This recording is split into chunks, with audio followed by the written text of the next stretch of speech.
Jostain merkillisestä syystä kaikki mun tavarat, mitä mä tilaan eBaystä, lähetetään Tampereelle vieläkin. Olen asunut täällä joskus viime vuonna. Tarvitset. No niin, uusi selfie-kamera. Tätä vaan testaamaan sitten. Pysyy kädessä hyvin. Linssinäyttely on hyvä, ei tärise liikaa. Syy miksi tulin Tampereelle, mikä meininki? Hei, hyvä meininki. Me ollaan tässä täysin seminaarissa Tampereella. Miten vois olla asiat huonosti? Tampere-talon sali. Tää on joka vuosi isompi.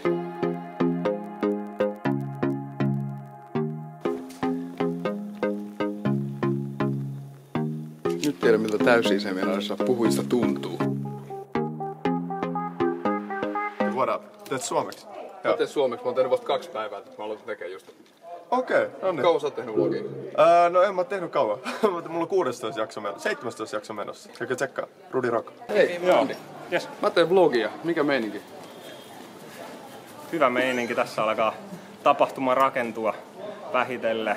Nyt oltiin taas hieman edellisiä vuosia paremmassa valmiudessa ja hyvin aikataulussa. Ja... Mitä odotat tältä päivältä?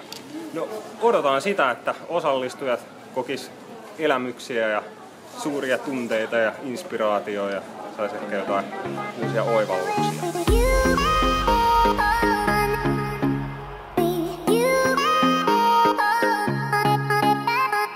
Täysin seminaarin tarkoitus on inspiroida suomalaisten toimesta meitä suomalaisia ihmisiä arjen kiireen keskellä. Onko se asia, mitä sä tänään teet, niin onko se asia, jota sä rakastat? Jollei sulla ole asenne kunnossa, niin sulle ei ole mitään. Susta ei tule myyntimiestä, ei ainakaan huippusellaista. Susta ei tule yrittäjä, ei ainakaan huippusellaista. Mä en olisi voinut koskaan uskoa sitä, että... Väliaika. Täällä löytyy ystäväni Joonas Tähtinen. Mitäs Joonas Tähtinen? No mitäs täällä mä teen virtuaalikierrosta tästä tapahtumasta. Kerrohan Joonas, miten tehdään virtuaalikierros? Mulla on tässä kamera, tässä on kalansilmälinssi. Sitten mulla on tässä tämmönen lanka, jonka mä pistän roikkumaan just maan tasoon. Ja sitten mä pyörin vaan ympäri, kuvaan 4 kuvaa.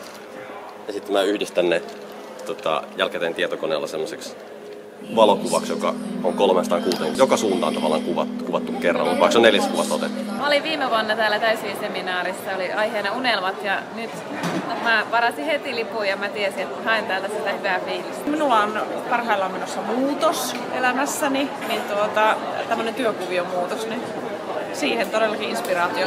Siis mä oon tykännyt ihan hirveästi, mun mielestä on niinku paras tapahtuma niinku fiiliksellisesti, että niinku varsinkin kun on lavalla ja näkee kaikki ihmiset siinä kerralla, niin tulee aina sellainen fiilis, että nämä kannattelee mua ja täällä on jotenkin tosi sellainen erityisen lämmin fiilis. Meininki on äärimmäisen hyvä, että ottaa hyvin tommosia, tunnepohjaisia speakeja, siitä mä niinku fiilistelen.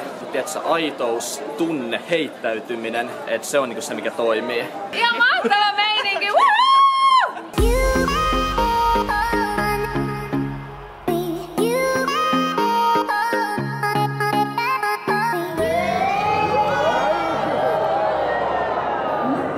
Mahdollisuus mahdottomaksi voi muuttua itsestään.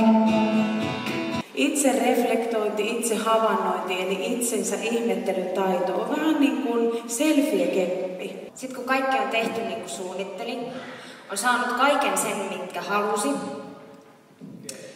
Kaiken sen, mitä yhteiskunta määrittelee meille oikea-oppiseksi elämäksi.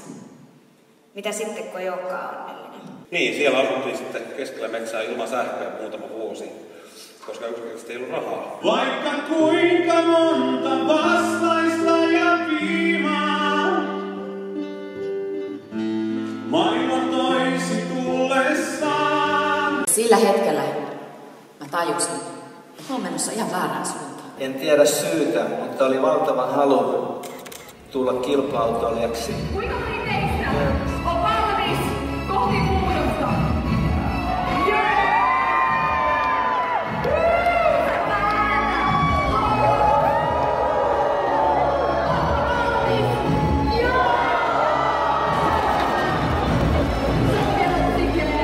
seminaarit ohi ja kampeet pakattu jatkoille. Sokos Hotel Torni. Tuossa on teidän oma henkilökunta, että Tornin puolesta pidetään baaria, eli hän ottaa varaukset. Yes. Siinä on Tornihotellin päivällinen. Kyllä.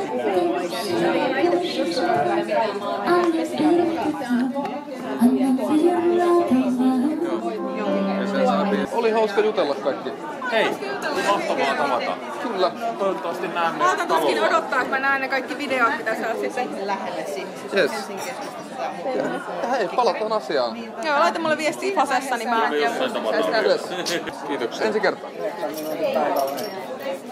Tai odottaa, mutta jo varmaan sillekin on varmaan. Nyt on juhlat juhlittu ja seuraavaksi nukkumaan.